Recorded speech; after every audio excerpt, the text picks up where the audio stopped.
बड'फा गोजोनथियारि सोलायनाय मावथांखिखौ बिथा खालामनानै थांनाय माखासे बोसोर सिगांनिफ्राय एबसुआ आसाम नाङै आन्डार 13 जोलुर बादायलायनाय खुंबोबाय थादोंमोन।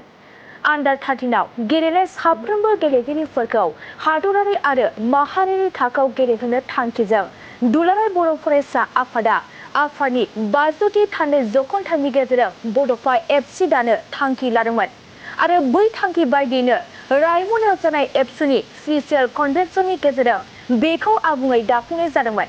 थिग बिदिनो बड'फा एफसिनि 13 बोसोर बैसोसिमनि जोलुर गेलेगिरि सायख'नायखौ दिनैनिफ्राय साननैनि हाबाफारिजों चिरां जिल्ला काजलगाव थानाय उदांस्रिनि आलारि प्रेमसिं ब्रह्म मेम'रियेल स्टेडियामाव सायख'नाय हाबाफारिया जागायबाय आरो बे हाबाफारिखौ बेसेन गोसा बिबुंथिनि गेजेरजों बेखेवनानै होयो दुलाराय बर' फरायसा आफादनि लोगो आफादगिरि मानगोनां मुस्रि खोरोमदाव औवारिया।